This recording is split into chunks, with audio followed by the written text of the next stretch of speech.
Alright guys, welcome to my tutorial for the Ender IO storage. Now, the Ender IO storage, I'm going to be comparing mostly to Applied Energistics because I believe most people who've played mods have used Applied Energistics' storage system with the computer and hard drives and everything way more than anything else because it's easy to make and it's OP as heck. But if you're doing what I'm doing, which is playing an expert mode mod pack, you can't make the applied energistics source system easily.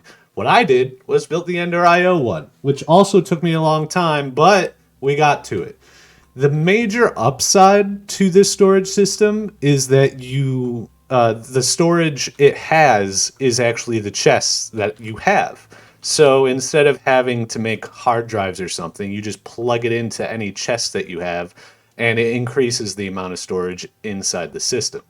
You can also make these system storage blocks, which hold a certain amount of items within them depending on the size. This one's a tiny one, so it only can hold around, I think, 5,000 items. But those 5,000 items, I believe it's the same idea as the applied energistic storage in the sense that uh, it holds 5,000 items total of a certain amount of stack. I don't know how many stacks it can hold, but that means that if you have a pickaxe, it'll take up an entire slot and you won't be able to fill it completely. Like, for instance, mine only has 3,215 items, and that's because it most likely has a lot of items that cannot be stackable. If it was filled with just cobblestone, I believe it would go all the way up to 5,000. Now, the major downside of Ender IO storage is nutrient distillation. You have to make nutrient distillation because it powers the system. Now, the major positive of nutrient distillation compared to RF or something is that it actually is only about like 50 millibuckets per hour, so it's extremely like slow. As you can see, it's not using all that much right now even. And each bucket is about 1,000 millibuckets, so 50 per hour, that's really, really slow. You also technically don't even need RF. I'm using RF because you have to power the system storage blocks with it, but otherwise you don't actually need RF. You just need an Ender IO inventory panel, nutrient distillation, and the other major thing is you are going to need the conduits. Now, the two type of conduits you need are item conduits and data conduits. You'll need one item conduit and one data conduit per chest because you need to connect it to each chest and any space between the chests as it needs to be a full connected system. Mine was pretty easy because it's really compact right here. And the system I find easier as you just craft everything within it. It works exactly the same as the applied energistics one. If I need to make, for instance, a stick, I can just type in stick. I have sticks here, but I also can click on the right side here where it says JEI sync disabled, enable that, and instead type in stick once again. It'll show me my sticks I have, the sticks on the right and the JEI. I can click on that stick, shift click the move items, and bam. It wants me to make wooden pressure plates because for some reason the recipe for sticks is horizontal. I don't know what mad lad did that, but you just, let's see here. We keep shift clicking and eventually it'll do something. We can just click it and do that. Sticks wasn't a good example. You're welcome. Uh, but you understand what I mean. Stuff like that, it might screw up because that's the JEI's fault. Now, you also might want fluid conduits if you want it to automatically pump nutrient distillation into the panel. Personally, I'd actually recommend you don't because, like I said, it takes not that much nutrient distillation at all to actually power this thing. So at that rate, you might as well at this very start just get a bucket or two. One bucket is even enough.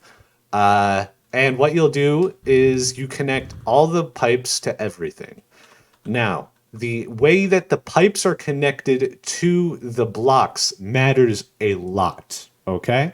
First of all, the one attached to your panel should be only on extract mode.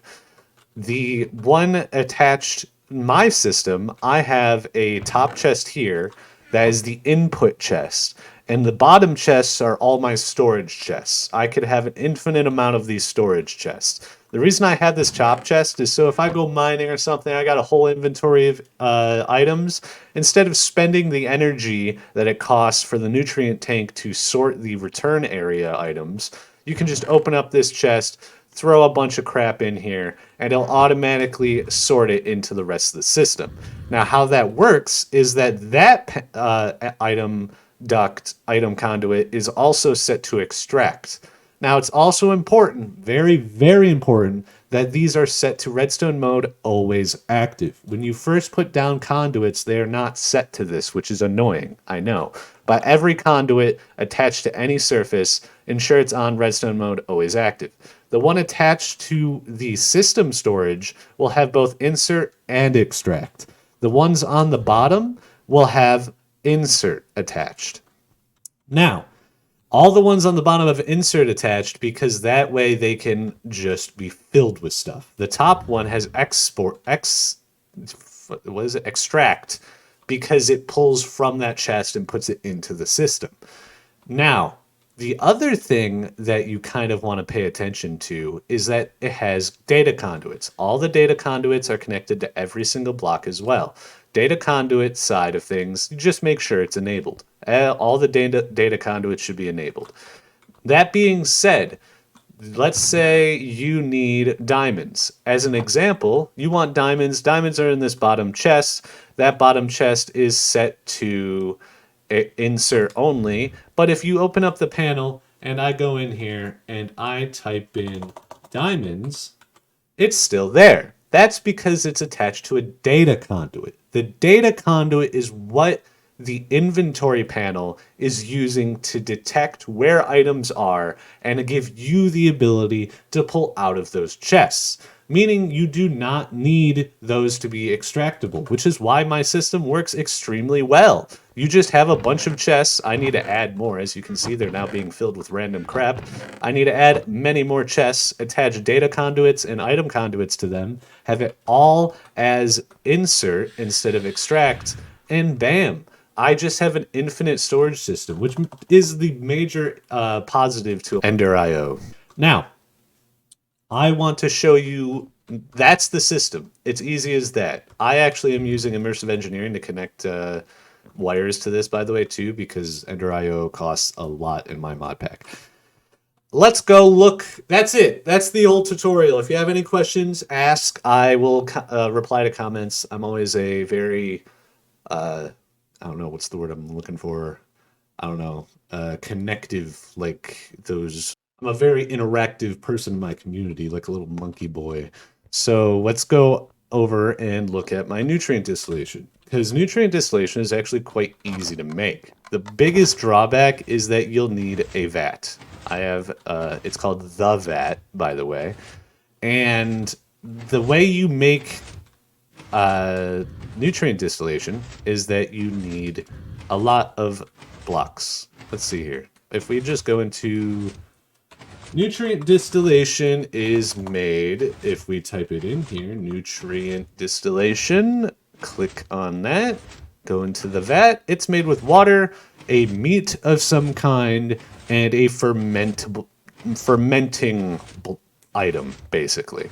All of these items in real life would be kind of a fermentable thing, other than, of course, netherwort and spider eye, because we don't use that in real life. But sugar, netherwort, mushrooms. The only thing I could figure out to farm easily was sugar via sugarcane. But now, hindsight 2020, you might want to go netherwort. I would go netherwort if I were you, because I completely didn't realize that, oh yeah, my automatic farming blocks don't actually farm sugarcane. So I had to make some elaborate system of pistons and water and a bunch of time-activated redstone repeaters, using advanced redstone repeaters to set a signal every, was it 26,000 ticks?